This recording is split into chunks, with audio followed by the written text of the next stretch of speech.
So you just found yourself an awesome new anime to watch, you binge the hell out of it, reach the final season, and realize this isn't actually the end. Now you have to make the same choice that we've all had to make, and that's to wait for the next season, or just read ahead.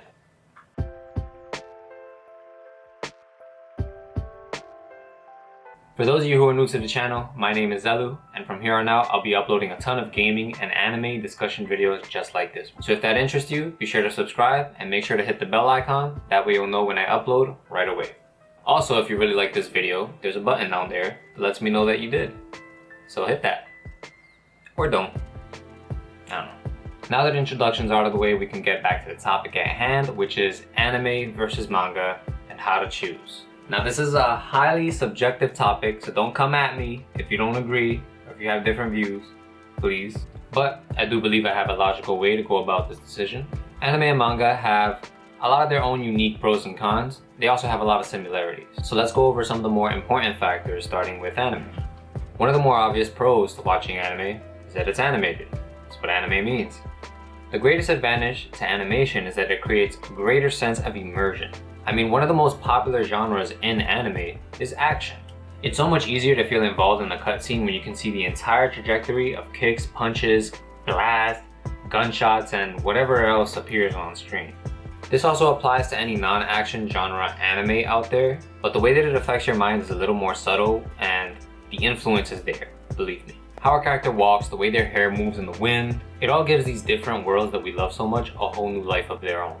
But animation is not the only aspect of anime that does that, and this is where sound comes in. Obviously, if you read manga, you can't hear anything, so just having the ability to hear a character's voice, background sound effects, and music is such a huge convenience. When I think about the most recent anime scenes that's made me cry or feel any other powerful emotions, like for example, I can still hear Bakugo's voice crack in the back of my head, or the music that played during Armin's speech. Voice actors, Foley artists, and composers should never be slept on, because they're the ones who really pack all that extra power into our favorite anime scenes. Not even gonna lie though, sometimes a story could have some pretty lame voice acting, but when that happens, you've still got options. And that's a great segue into my next point, which is adjustability, which is something that we have an abundance of in anime. Although there are some shows that I will always prefer to watch in English, the majority of English dubs will always make me cringe. But the beauty of it all is that whether you agree or disagree with me, you have the ability to choose. I enjoy watching Japanese dubs with English subtitles, but you may just want to watch the English dub because you're tired of rewinding and missing that same line of dialogue like 8 times. Whatever choice you make will always be the right one, so long as you're happy. And there's one final factor that kind of takes everything I mentioned and puts it into one little ball of good, and that's shareability. Just like anything else in life, anime is so much cooler when you have someone else to share it with. You know what makes it really hard to get people into something new? Trying to shove a colorless comic book in their face that they also have to read from right to left. Doesn't sound too appealing, does it? Comic books in general aren't even that popular, to my knowledge at least.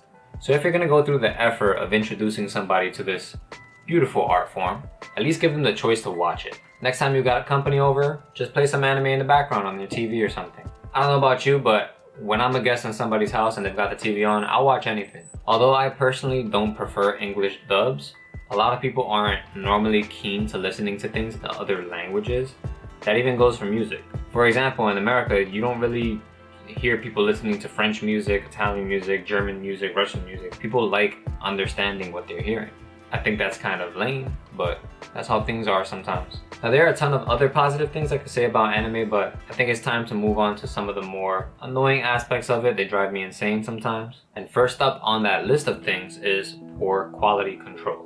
Really gets on my nerves. For the most part, it's pretty common for most animation studios to save time and money by using a lot of still frames or just overall using less detail in their artwork.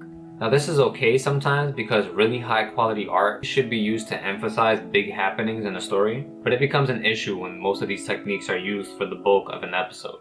Another thing that can negatively impact your viewer experience is when the pacing is done horribly. And I've really got to say that some of the best anime out there still suffer from this. I don't even want to know how many times I've tried to get somebody into a new show and only to have to lead with, oh, you know, the beginning's kind of slow and awkward, but when you get to such and such, everything kind of picks up from there. Anime also suffers from a terrible plague of back-to-back gasping, moaning, and other wildly uncomfortable noises.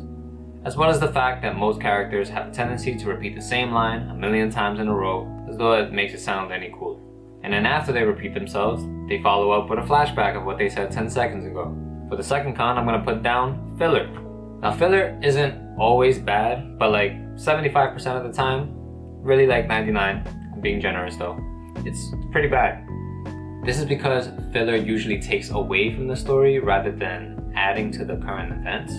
Additionally, things that happen in filler aren't typically canon to the story unless the author or writer explicitly states otherwise. This always leads to debate and confusion between fans. Even when filler is done right, it still rubs me the wrong way because the animation and the pacing is top tier, but then they'll go to the main story and not do as good a job. That makes me kind of salty. The main function of filler is usually to give the manga time to get ahead of the curve and to fill space and make a season longer. That's why it's called filler. And the third con on this list for me is gonna be wait time. Now, assuming that the anime that you're watching is ongoing, once you've caught up, you're gonna have to wait for the next season. And production usually takes about a year or more. Not always, but typically. To be fair though, there are a lot of anime that come out on a weekly basis and don't take breaks, but they are susceptible to those quality control issues that we mentioned a few minutes ago. And then the final con I'm gonna put on this list, just to keep it pretty short, is spoiler danger. Assuming manga is the source material for whatever anime you're watching, you gotta really be careful online because some bad apples will always post the latest manga pages on social media, so you better not follow any hashtags for any of those ongoing shows. You're also in danger of being spoiled by your fellow anime onlys, because let's face it, when something new comes out, people get excited, they start posting about it as soon as they see it, they want to watch it right away. So unless you plan on watching every episode the minute it comes out and you feel like you can do that, again, just stay off social media. I think we've talked enough about anime, so it's time to move the microscope over to manga. Starting with the pros again. And the first and most obvious benefit to manga is that you can read ahead. Go ahead, my birds, fly into the future. Now sometimes anime could be the source material instead, but if I'm being really honest, that's not really common at all. There isn't a lot to say on this point though. I think it's fairly obvious how you benefit from reading ahead. You get to know everything first. So let's move on to the next pro. Faster releases. Popular manga are typically released on a weekly basis. Otherwise, they might just be released once or twice a month. Now you may be thinking waiting a whole month for each chapter is probably worse than having to wait a year or more for the anime. But if the manga takes that long, then you can bet that the anime will take longer. And at least you'll get consistent content throughout the year.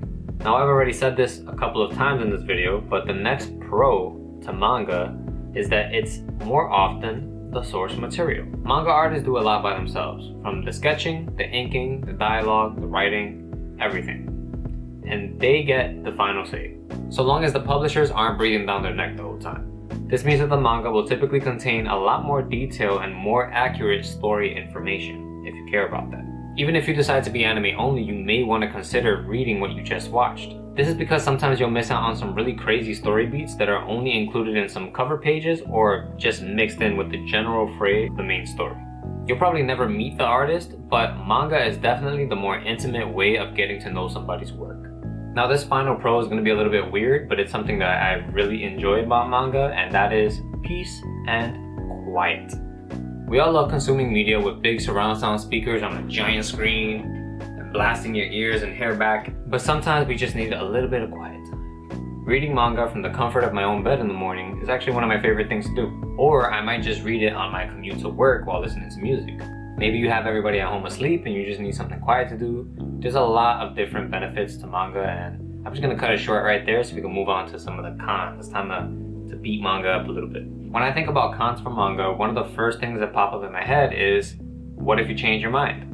However far you read into the manga is now the amount of time you'll have to wait for the anime to catch up, meaning that you'll know everything that happens up until that point, so you probably won't find any of the newer episodes interesting until it catches up. But fortunately, once you've made the transition to manga, you'll probably know after about 2 or 3 chapters whether or not you'd want to continue that. But I have found myself in a couple of situations where I wish I could go back, but now I just want to keep reading forever, you know? Remember how I said with anime, how it's easily shareable? Well, with manga you have less people to share it with. Believe it or not, manga is the least popular option between the two. Because of this, you may be left having nobody to talk to about that latest chapter that has you so hyped.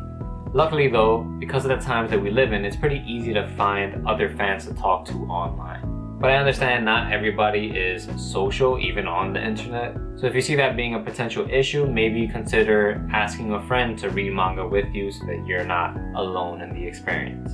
Another thing you may be susceptible to while reading manga, the next negative point, confusion. Having more detail is really great and all, but sometimes the artist will just put way too much on one page for you to really understand what's even going on. And it's all in black and white, so that does not help at all. Sometimes the panels aren't structured in the greatest way as opposed to anime where the experience is a lot more linear.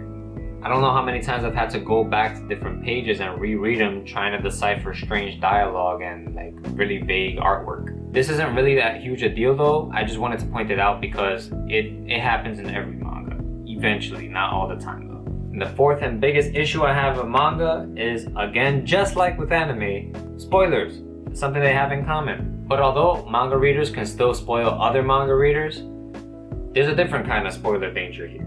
And the danger is you, my friend. Since you are reading ahead and you know everything first, sometimes you watch a show with somebody else or you hop online and you just get so excited when something happens, you may not remember because you don't watch the anime.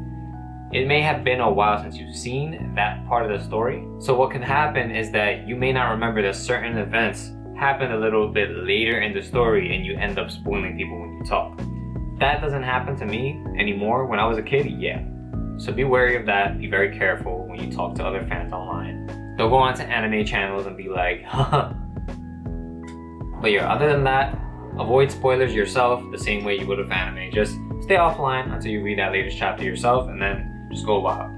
But now that we've gone through every major weakness and strength to both of these categories in entertainment, I think it's finally time we put it all together, right? And lay this question to rest.